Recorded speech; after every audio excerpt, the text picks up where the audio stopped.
narrative which is at the center of Parashat Shemini is one of the most tragic in the entire Torah.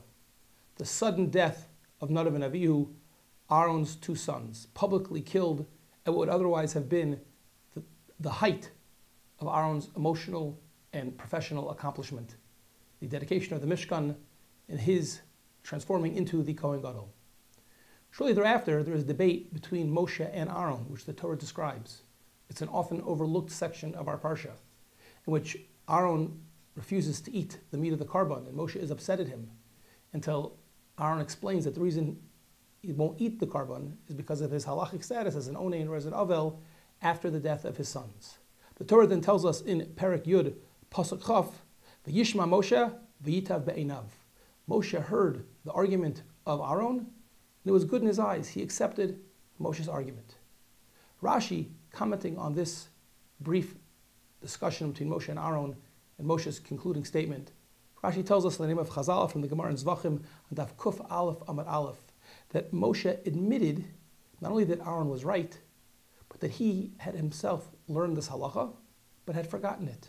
Say Chazal, Hoda v'lo bosh. He admitted that Aaron was correct, but moreover, he wasn't embarrassed to admit that. After all, he didn't say, Lo shamati, oh, I never heard that, that's a new idea. But rather, he admitted, Shamati v'shachachti. I had heard it also. Just like you, Aaron, I knew the halacha, but I forgot. And now v'yitav, it was good in his eyes because it reminded him of what he knew had been true. This is a remarkable passage in Chazal, commenting here on this postscript of the tragedy story with Nadav and Avihu. Rav Moshe Feinstein, in his collected insights on the Parashat HaShavua known as Darash Moshe, wonders what was it that was theoretically embarrassing, bosh, to Moshe, that he nevertheless overcame it and admitted that he had forgotten. The way Rav Moshe reads the Rashi, it sounds like from Chazal, from the Gemara in Zachim, that there was something that Moshe really could have been embarrassed about, and that would have led him to deny knowing the halacha, and yet, to Moshe's credit, he overcame it. Asks Rav Moshe, what would have been so embarrassing? Is anyone expected to remember everything they ever hear? Anything they ever learned? So Moshe forgot something. That would have been so embarrassing, such that we give him a compliment, we give him a yeshakayach, that you admitted you forgot. What would have been so hard? Why is it so hard to admit you forgot? That's Rav Moshe's question. He brings two answers to the question, both of them profound, both of them instructive, and even to some extent opposite of one another.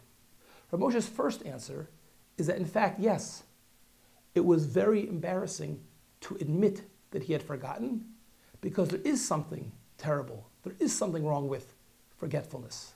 Says Rav Moshe, we don't forget things that are truly important to us. You don't forget your children's names. You don't forget your spouse's name. Has anyone ever forgotten their own birthday? Says Rav Moshe, if a person truly values Torah, if you truly understand the greatness, the importance, the significance of every bit of Torah that you learned, how could you have forgotten it? The second you learn it, it should become part of who you are, part of your identity, something so important that you couldn't possibly forget. Says Rav Moshe, when a person forgets something, it is just as much, if not more so, a statement of the lack of value that the person put on the thing that he or she forgot, as much as it is a statement about their cognitive abilities or their memory from some intellectual perspective.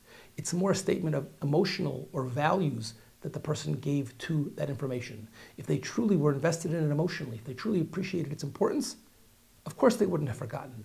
And in that sense, there was, to some extent, an indictment of Moshe that he forgot. Not because intellectually he had a photographic memory. Of course he could forget things, unimportant things. But to forget a halacha, forget something so important, for Moshe to have forgotten that, says Moshe Feinstein, that implies that he hadn't given it enough appropriate significance. That led to his forgetfulness. That's why it was embarrassing to admit that mistake. That's Rav Moshe Feinstein's first interpretation. However, he then offers a second interpretation in the name of his son, Rav Ruvain Feinstein, who should live and be well. And he suggests that here, almost in the opposite direction, the assumption of the question is correct. In fact, there is nothing to be embarrassed about. People do forget things. However, what Moshe overcame, the embarrassment that he might have felt, but overcame, wasn't that there was a mistake in forgetting, but rather he wasn't embarrassed to admit that he forgot. In other words, according to this second interpretation, Moshe Rabbeinu is teaching us this very lesson. The premise of the question is not obvious. You might have thought that failure, forgetfulness, falling in any way or shape or form should be something that we should be ashamed of. And Moshe Rabbeinu is coming to tell us there's nothing to be embarrassed about actually forgetting. The greatness wasn't that he wasn't embarrassed to admit it. It was that he didn't think there was anything wrong to begin with. Moshe is teaching us a profound lesson, that there's nothing to feel bad about if we forget. And even if we make a true mistake, a true failing, just like Moshe was able to admit it, learn, pick himself up, and keep on moving, move on, so too, we learn from this, says Rav Moshe Feinstein, that mistakes, whether they're forgetfulness or otherwise, you move on. You don't get held back. You don't get depressed. You don't fall apart. So we see here two almost opposite interpretations. The first interpretation says, yes, there is something really fundamentally wrong with forgetting, and yet Moshe was willing to admit that. The second interpretation is that Moshe is teaching us that there is nothing really wrong with it. It's okay. Nobody's perfect. The true measure of the man is not whether he falls, but whether he gets back up and keeps on moving forward in order to be successful.